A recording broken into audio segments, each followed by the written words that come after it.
Hello everybody, welcome back. I'm MrRedClaw. Welcome back to some more World of Tanks. But before we get to it, head down below, like and subscribe, just about a lot. And let's get right into it today. As you can kind of hear, my throat and voice is definitely not up for it, but here we go anyways. Today we are watching Rixton playing in the Tier 9 British tank destroyer, well, one of two. This is the non-turreted, of course. The turreted, of course, being the Conway. This is the Tortoise. Now, what does the Tortoise do? Well, it's slow, as you can see. Limited to 20 kilometers an hour without a turbo, which, as we can see, with Rixton going 24 on the flat over here, he most definitely is using the standard turbo on this, which is probably a must have on this and any slower tank, just to get your speed up, get into battle faster, move around the battlefield quicker, re-engage quicker, and all of that good stuff. My dream setup on the Tortoise, I guess, would be turbo, vents, and gun rammer maybe. Would kind of sacrifice the view range, but I'd kind of just want to fully focus on this being like a get into position vehicle and then just absolutely decimate anything that is in front of you. Now, the T-49 over there, I don't think actually knew how good of a reload the Tortoise has, as he sits out in the middle of the kind of lower area on El Halouf over here, and takes two high explosive shots from Rixton in his Tortoise. Now, the high explosive or HESH rounds, as my voice is just going to be going throughout this video, 515 hit points worth of damage with 120 millimeters of penetration. That is quite juicy, and if you do, you only need a couple. It's not going to happen every round, but in some of those rounds, you get lucky, you're going to find something like a Griller 15, a WT Aufpanzer 4, a Borsig, anything lightly armoured, and you are just going to be absolutely slicing through. Talk about slicing through. This 50 TP might have gotten a little bit overconfident being a top tier heavy tank, and, well, just absolutely got destroyed by Rixton in the Tortoise, putting in at least 5 shots, maybe even more. The DPM on this is, well, I was going to say second to none, but it is second to its older brother, at tier 10, of course, being the Badger, but just slightly. Tier for tier, this is way better DPM than that, as the Badger only has, I think, 20 more DPM, which tier for tier is just it just basically nothing. And I like the setup of the Tortoise more than the Badger anyways, with it doing less damage per shot but firing more often, which means that if you do get your DPM down, your reload down as much as possible, it means that you can keep vehicles tracked even with, you know, equipment 2.0, with more healthier tracks coming on faster. You can still keep tracks on vehicles like you used to back in the day when, you know, repair kits on cooldown equipment wasn't a thing. This 50 TP, not really sure. The 50 TP, yeah, the 50 TP is dead.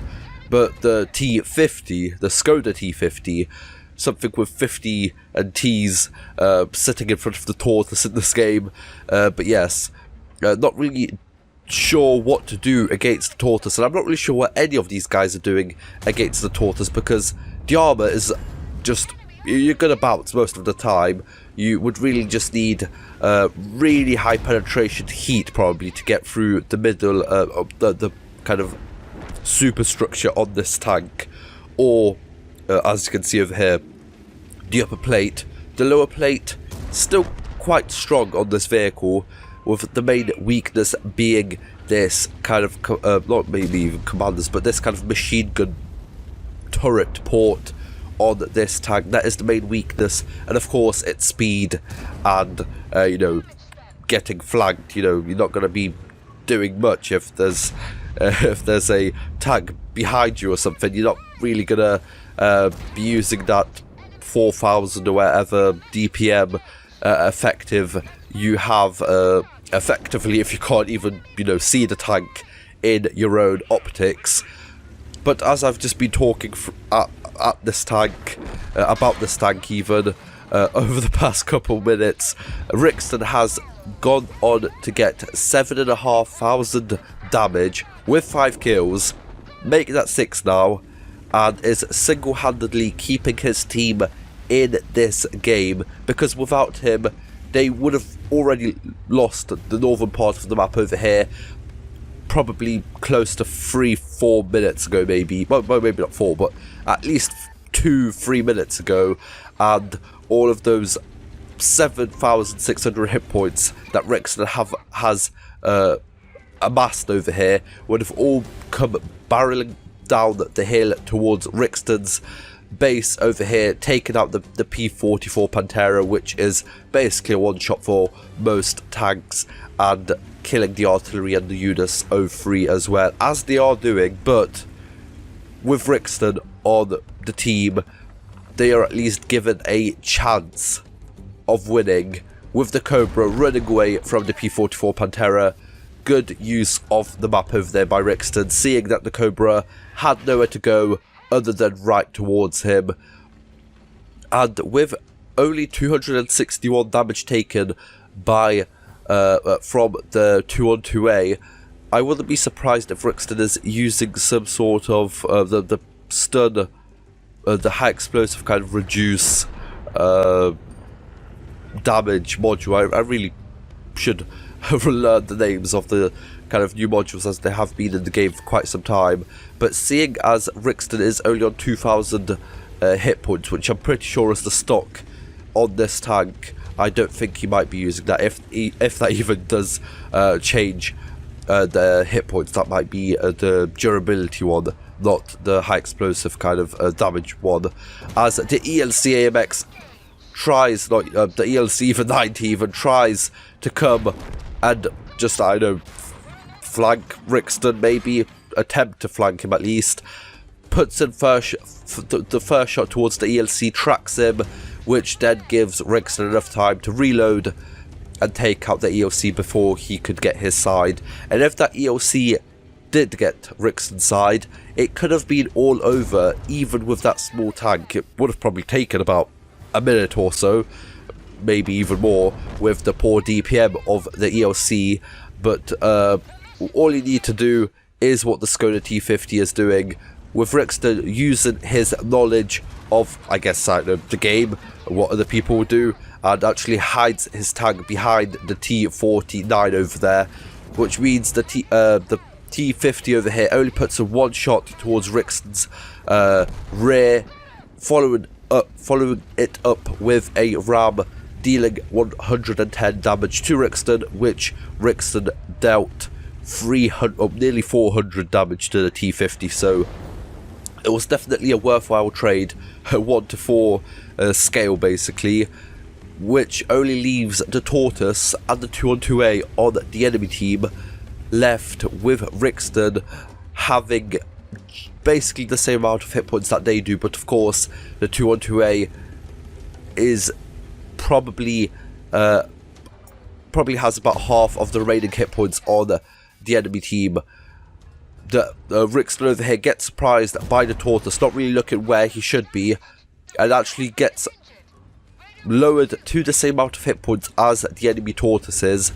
So now you kind of have to watch out. One artillery splash might reduce Rixton to a one-shot towards the Tortoise on the enemy team, and you just don't really want to risk it. But luckily, with these really good APCR rounds, with 326mm of penetration, Rixton can go through the front of the Tortoise like a hot knife through butter, takes him out, leaving him in a 1v1 against the artillery. Now, I really wouldn't be just kind kind of stressed about this point.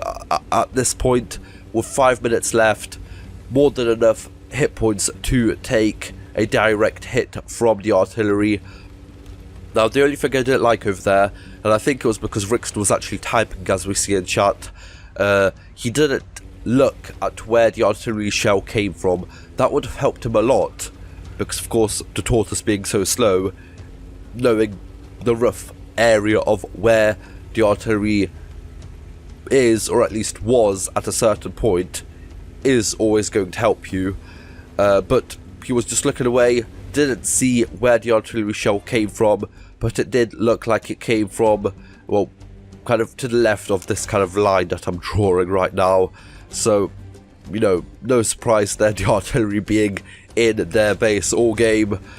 I guess we're going to see though, because the 212A might not be the fastest of self-propelled guns, but it's definitely faster than the Tortoise by at least 10 kilometers an hour, if I'm not mistaken. I do have that SPG myself, but I don't really play artillery too much anymore. I used to play it loads, then I stopped, then I kind of started again, but now, you know, with the changes that they did with all of the ammo and stuff, it's not really that interesting, to be honest, at least for me. Rixton, having a look towards his right over here, if the enemy artillery is trying something, maybe to go up and cap Rixton's base, maybe not. You know, it's always good to think things through in these kind of situations. What you would do as the artillery puts in a shot towards the bushes over there, but I'm pretty sure the artillery probably would have been spotted, and if not, he definitely would have moved after the first shot, which then would have meant that he got spotted afterwards. Tried another bush, no luck there. Where is this guy? Looking towards the left, up front. That's probably the best bet, to go right towards the back of the map at the AO area. Probably not the smartest thing to actually go into the cap, because now the artillery basically knows where you are. You are, well, inside the cap circle. He last saw you over there, so yeah, as you can see over here, the enemy artillery did try an ambush shot, or at least try and go around to get an ambush shot. So he was actually in an area over here, hidden away with his back towards this kind of cliff over here. So he was prepared, which is nice. You know, normally you see artillery just chill at the back of the map and not do anything, even if it would help them out majority of the time. Rixton has the Hesh loaded. It's probably like a 40% chance that he would one-shot the 212A. I'm pretty sure it has something like 550 or 60 hit points. So the 515 would not be enough. But I guess we'll see with Rixton capping, doing the right thing, I think. Because, you know, you never know. Artillery could load an AP shell, somehow it goes through. He actually has way less hit points than I thought he did. With Rixton taking him out, and it's always better just to stay in the cap circle if you don't need to rush, if you have enough time, because you never know, artillery could have loaded an AP shell, Rixton comes over, gets him in the lower plate or something, somehow gets him in the turret over here, or just does quite a lot of damage with high explosive. You never know. It was definitely the safe play to stay in the cap circle and force the 2128 towards you. Let's look at the post-game stats. Let's see how Rixton did in this game. So throughout this game, we definitely saw an experienced player playing in the Tortoise. And as you can see, Rixton in this game picking up his third mark of excellence in the Tortoise with an ace tanker, a Commandant's medal, which I didn't even realise was actually happening at the time. Paul's medal, a steel wall, a top gun, and a high caliber for the 11,616 damage with the 12 kills, and 2,408 base experience with a premium account, firing all of those APCR rounds, losing 33,000 credits profit. But still, brilliant game. some credits lost, you know, you'll make them up in your premium tanks. You know, that's probably just a regular kind of, maybe even a defeat in a premium tank in a decent battle. So, you know, sometimes you need to fight those APCR rounds to get that better result, to win basically in this round.